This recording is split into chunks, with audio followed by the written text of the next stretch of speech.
All right, last night was the Game Awards, and today I'm just going to go through the interesting games that, caught my eye, interesting trailers. I guess there's some other things other than trailers to discuss. What could that be? Uh, these are in no particular order. One of them is in an order, but we'll save that for last. The first trailer, coincidentally the first on my list, new Dead Cells DLC it's a Castlevania crossover. I gotta admit, I'm not a Dead Cells guy. I've played maybe a dozen hours. For some reason or another, I like roguelites, but that one doesn't stick with me for whatever reason. But I'm a really big fan of Castlevania. I guess I haven't played a lot of Castlevania games. I'm just kind of like rooting for it. It's like it's the underdog. I mean, I've beaten Symphony of the Night and played my fair share of Rondo of Blood, but I like the aesthetic. Love the Castlevania show, and a Dead Cells crossover with Castlevania, that hooks me. That makes me want to try out Dead Cells a little bit more. I'm pretty sure you can't play as like Richter or Alucard, which kind of sucks.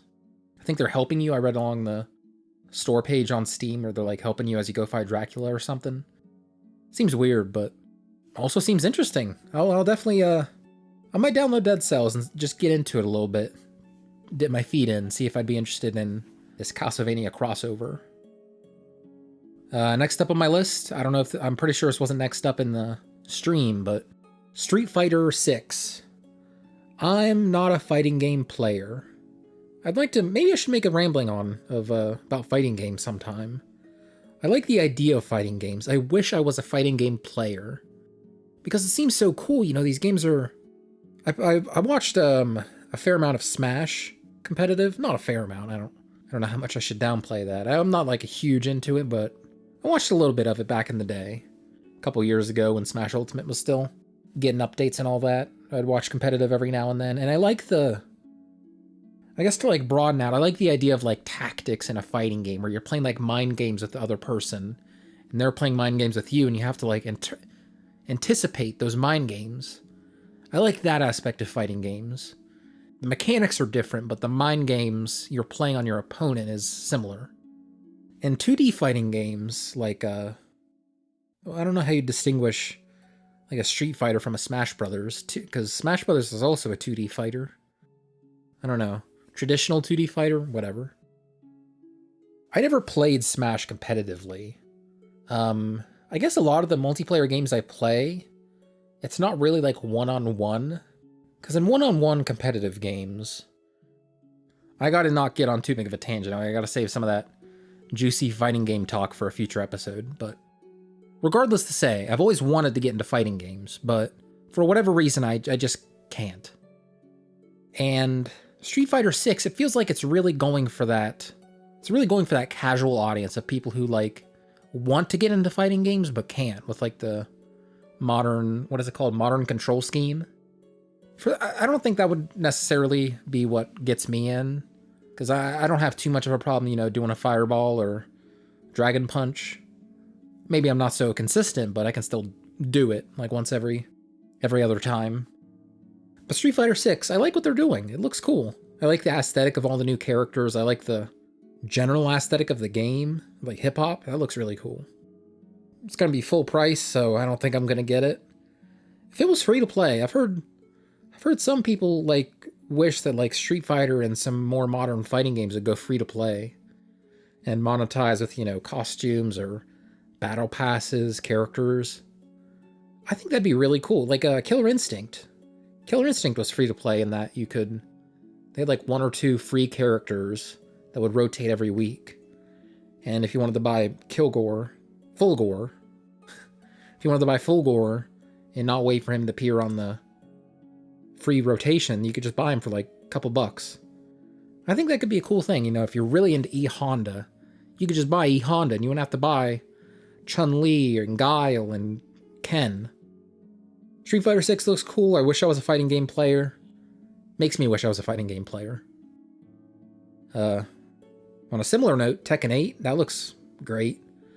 I also played a little bit of Tekken 7 back in a couple years ago. trying to get into fighting games. Tekken, I think it's one of the most complex fighting games, so I've heard. So maybe that's a difficult one to get into, but Tekken looks cool. Hades 2. Now, I played a little bit of Hades, maybe more than I think. For anyone that's played Hades, I think I got maybe I got 3 regions in where there's bosses at the end of each region. I forget what they're called. Layers of Hell? I don't know. But I remember fighting 2 bosses. I remember fighting Meg and like the serpent, the bone serpent. And then there's another region after that, I think, where it's like green and kind of lush, which I wouldn't expect for like hell, but Hades 2, I thought it was going to be Hades DLC because it looked so similar. Well, at first I thought it was a new game from Supergiant, like a new game. And then they showed like gameplay and I was like, oh, it's like Hades DLC. And then they announced Hades 2? I was surprised because none of Supergiant's games were direct sequels. I don't think I've beaten a Supergiant game. That's the developer. I've played... What have I played? I played Bastion on like the 360. Played Hades. Is that it? I played like an hour or 2 of Transistor. None of Pyre. I like their aesthetic. I respect them. I respect what they do. And I'm glad that they had such success with Hades. And I wish them all the best with Hades too. I don't think it's going to get me back into the first game. Like the Dead Cells Castlevania DLC. It doesn't make me... Hades 2 doesn't make me want to go back and play Hades 1. It's a great game, maybe just not my jam. Judas. This is the game made by Ken Levine, creator of BioShock. If they didn't lead with, like, this was made by the guy that did BioShock, I think you'd still be able to tell. Because it's very inspired by BioShock, and, like, aesthetic and even gameplay seems like they have the... I forget what the powers are called in BioShock with, like, the lightning from the hand or the telekinesis. I forget what it's called. It looks like you're going to have similar powers in Judas. BioShock's cool. I played BioShock 1 and 2 on the 360. I don't think I've beaten them since. I don't really care for them. I mean, they're whatever. Judas looks more the same. It's kind of weird that he's doing just BioShock again. I mean, I don't know anything about, like, the story or how that's going to play out, but it looks very, very similar. Looks similar. Maybe it plays different or anything like that. It's weird that there's a lot of games these days that are like, oh, we have the original creator of this game that people like, but we don't have the rights to that game, so we'll make what's the word? Spiritual successor. You know, the Callisto Protocol for Dead Space. And I guess there's all the indie stuff with, like, Bloodstained. Games like that. Now that I should have wrote those down. You know, I'm sure just me saying that, you can think of all those.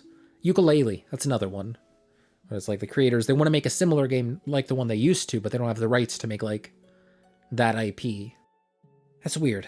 I don't know what to make of that. Diablo 4. I kind of am excited for that. I know a lot of people are sour on Blizzard these days, and with monetization in Overwatch 2, people are kind of hesitant to think how that might go. I don't think they're going to do anything to mess with the gameplay, which is kind of what I think people like Diablo 4. Diablo 4? Interesting. Something I kind of hate with, like, the modern cash shop and monetization of all that is that there's not a lot of room to, like, earn cosmetics. MMOs, hell, modern MMOs or older MMOs would be like, oh, you earn this outfit or this mount for doing some crazy hard task. Or not even crazy hard, you just do some task, like visit all the areas in the game or in this region and you'll get a mount or a weapon skin. But now all that stuff is, like, in cash shops. Maybe that's a topic for another video. But I hope Diablo 4 isn't like that. I hope there's still a fair amount of stuff to, like, earn in-game. I hope you can still, like, transmog, you know, change your outfit appearance at free. Or at will for free. I would hate, oh my god, I would hate if they made it so you needed potions or whatever to, like, transmog your outfits. I hate that. Final Fantasy XIV kind of does. I guess I'm thinking more of the to redo your character in Final Fantasy XIV, you gotta pay real money. I hope monetization isn't too stinky in Diablo 4. The Mario movie? That's not a game. That's a movie. But I'm going to talk about it. I just wrote down Mario movie. I didn't think about what I was going to say about the movie beforehand in that trailer they showed off. But now that I'm forced to actually think, like, what do I think about the Mario movie? I'm not sure. I was initially, like, hesitant and like, oh, Illumination Pictures is doing that? People that make the Minions, like those cheap movies. I don't know, it's just the Minions and Secret Life of Pets, all those cheap, like, bottom-of-the-barrel movies. It struck me as weird. I guess in retrospect it makes sense, like, Illumination is big. I can understand why Nintendo would want to stick with them. But I was worried for, like, the quality of the movie. And it seems like they might be doing alright. There's some weird stuff. Chris Pratt, I mean, I don't have too big of a problem with Chris Pratt as Mario. Charlie Day is just kind of doing... He's not doing a voice for Luigi. That seems kind of weird. I have more of a problem with that than Chris Pratt, I think. Because Chris Pratt, he's trying to do something. Charlie Day, he's just doing Charlie Day. I guess for the trailer they showed off, it looked fine. They were just going through some Mushroom Kingdom stuff. Keegan-Michael Key, he was doing a really good Toad voice. I don't know if they had any like post-processing on his voice to make it sound Toad-like. But I wouldn't peg that for being him. Good on him for that. Trailer looked fine. Not as pessimistic after seeing the past few trailers as I was when they announced it. Crash Team Rumble. Can I say I'm a Crash fan? I guess I can. I beat 1, 2, and 3 and 4. I beat 1, 2, and 3 before 4 came out, and then I beat Crash Team Racing. I'm a recent Crash fan. There have been rumbles of Crash Team Rumble. I guess there was... What was it called? Crash Wumpa League? They were like teasing a game called a Wumpa League. Like around when Crash 4 came out. So that was a while ago. And I guess that's what this is? Like that must have been 2 years ago or even more when they were teasing Wumpa League. And when I heard that, I was like, oh, is it going to be like a competitive game? I guess Crash kind of... It's not too, like, foreign to Crash. There was Crash Bash, which was like a Mario Party, and then, of course, there's been all the Crash Racing games. I'm a big fan of the Crash Racing games. I think Crash Team Racing is better than Mario Kart. So maybe I shouldn't doubt this game, but when I saw the footage of Crash Team Rumble, I'm like, this is weird. I don't want this from Crash. I want a new platformer. But now that I'm thinking about how I liked Crash Team Racing, maybe Crash Team Rumble will have something to it. Like, just because the idea seems weird, I shouldn't put it down.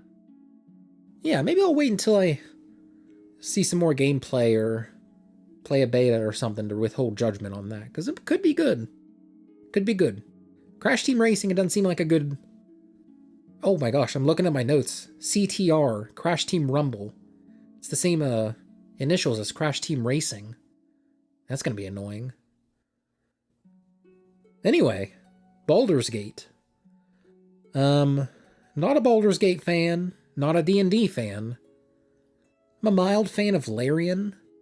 I played through the first act of Divinity Original Sin 2. I'm like happy for them. I'm glad that they've gotten a lot of recognition, and I'm glad that they got to do Baldur's Gate 3. You know, Baldur's Gate 2, that was in the 90s, wasn't it? Early 2000s? I don't know. But so many years later, Larian makes Divinity Original Sin 1 and 2. And Divinity Original Sin 2 gets massive critical praise. And I vaguely remember people saying, like, yo, they should do another Baldur's Gate and let Larian do it. And that actually happened. That's pretty cool. I haven't played it. It's in early access right now, but it's only the first act. I'm kind of not into doing early access for, like, story games. Like, for roguelites, I don't care too much, but for a game that's, like, about the story and characters, that feels weird to get into it in early access when there's only so much content. It's coming out late next year, isn't it? Was it August of 2023? Seems like Baldur's Gate 3 is doing pretty alright, so good on them. Returnal's coming to PC. I've been wanting to play that, but I've heard a lot of people praise Returnal for its DualShock 5, like the controller, the PS5 controllers, like how it uses the controller and like the HD Rumble or whatever it's called. I've heard it's really good, and I don't think the PC version will have that. I was kind of waiting for Returnal to come to PC before I got it. But maybe I should just get it on PS5 and play with the good controller features, because I'm pretty sure games ported from PS5 to PC don't have the DualSense features. Horizon Forbidden West DLC. Haven't played Horizon Forbidden West. That DLC looked pretty cool. I played a lot of the first game. I didn't beat it. I played a lot of it. I think I came close to beating it, maybe. But then I dropped off for whatever reason. Maybe I'll go back and play it soon. I think they did a 60 FPS patch for PC or PS5, so maybe I'll peep at that. Cyberpunk DLC. Cyberpunk. I was excited for The Witcher 3 before it came out. I'm pretty sure I pre-ordered it. And I played a fair amount. I played like 40 hours and then I dropped off. But what I played, I liked. I was like, wow, CD Projekt Red, they got talent. And then Cyberpunk happened. And it's like, I think that talent is there. That talent still exists. But it was just mismanaged. I feel like that's the easiest, the most likely outcome. It's like all those good people that can still do good work, they're still there. It's just that their work was misdirected at certain like aspects. And they didn't have the right time and they had to redo systems. Like CD Projekt Red lost so much goodwill with Cyberpunk's release. And that was a big game. They announced that in like 2013. People have been excited for that for so long. And that release, they bungled it so poorly. And it got pulled from the PlayStation Store at some point. I think it's back. I'd hope it's back. That'd be crazy if it wasn't. It has to be. But I haven't played it. I'm kind of just waiting for it to go on deeper sale. It's like $30 on sale right now. If it hits $20, $15, I'll be on that. DLC looked cool. Idris Elba for a new character. He's a neat actor. But that DLC, I'll definitely check that out whenever I play Cyberpunk in 4 years. Star Wars Jedi Survivor. I haven't played Jedi Fallen Order, but watching the trailer for Jedi Survivor, that makes me want to play Fallen Order. Kind of in a Star Wars mood these days. Maybe I'll get into that sometime soon. Looks cool. What is it, like a Star Wars Dark Souls? That should be the name of the game, Star Wars Dark Souls. I've had a friend or two play it, and they say it's good. Jedi Survivor looks more the same, if not better. What's next? Alright, we're getting into the big hitters, the top 3 big moments of the show. Death Stranding 2. I don't think I've talked about Death Stranding on any official platform of mine. Do I consider myself a big Kojima fan? I'm a Kojima fan. I'm not a big Kojima fan. Like, I'm not ride or die. I like Metal Gear Solid. I played through Metal Gear Solid 1 through 4 before 5 came out. And 5 was pretty disappointing in terms of story. Because that's what I came to the Metal Gear Solid games for, is the story. And the story was such a letdown in 5. The gameplay was great. It's kind of weird in spots. Don't want to get into all that. But the story was just awful. There was so little of it. I guess that's just it. There was so little of it, and it was so obviously, like, unfinished. With, like, the, people were data mining, like, cutscenes that weren't finished, and complete other acts of the game that they had started working on but didn't get to finish. But that wasn't really his fault. That was kind of Konami just being a shithead. And Death Stranding, that was him getting to, like, right the ship. It's like, okay, this is me. I'm getting money from Sony. And they're like, yo, Hideo Kojima, just do what you want. And Death Stranding, man, like, there's a lot of things you could say about Death Stranding, but developers don't take risks like that anymore. That's a risky game. Like, there aren't people doing what Kojima does in terms of making the games that he does. Like, that game is so wild in terms of, like, gameplay and story and mechanics. it's fascinating, and I don't know if I'm a huge fan of Death Stranding, but I gotta respect what he was going for. Death Stranding 2? I don't know if I care that much.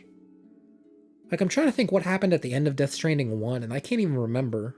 Because that's how you get people to care about your sequels. Like, does the first game end on a cliffhanger to where you want to play the second game? And I don't know that it does. And I don't want to do more deliveries. Oh my god. I'm getting PTSD thinking about doing more deliveries. I did not like the gameplay in Death Stranding. I liked the story, it was fun, but I did not like playing it. I do not want to do more deliveries. I hope they focus on some other type of gameplay. I don't know what it would be. Just please, no more deliveries. Armored Core. This is a game I don't... Like, I like From Software. I like the games they make. Not a huge Dark Souls fan. I respect it.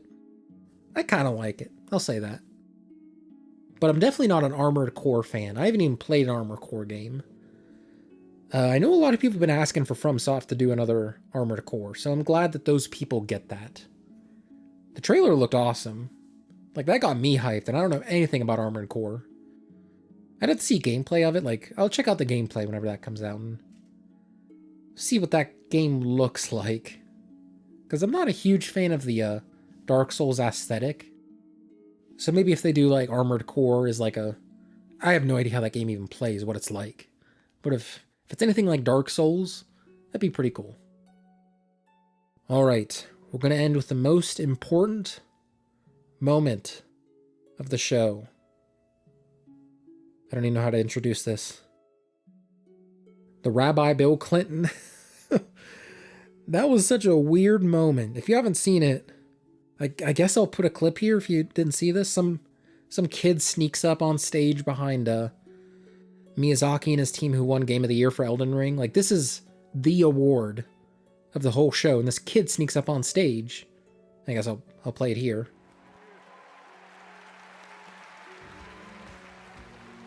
Hey, Matan. You know, real quick, I want to thank everybody and say that I think I want to nominate this award to my Reformed Orthodox Rabbi, Bill Clinton. Thank you, everybody. Yeah, that's wild. Apparently it's like some streamer guy. He just snuck up on stage behind Miyazaki. Is it Miyazaki? It probably... I always forget stuff when I'm recording these. The Dark Souls Elden Ring creator guy. He just snuck up on stage behind him, and that was mega cringe. I have low cringe tolerance. I easily get a secondhand embarrassment with that kind of stuff. I could not watch that. That was awful. But it was so funny, and there were so many memes so quickly. Bill Clinton was trending on Twitter after that. That was bizarre. That was my favorite announcement of the Game Awards. That he forgave his, what was it, Reformed Rabbi Bill Clinton. Yeah. All right, well, that's it. This is kind of an out of the ordinary rambling about. I have another normal one next week. I think that's when it's supposed to come. Or I guess it might be this week. I don't know when this is coming out. Yeah, see you then. Leave a comment for future episodes if you got them. If you got them, leave them. All right, thanks for watching.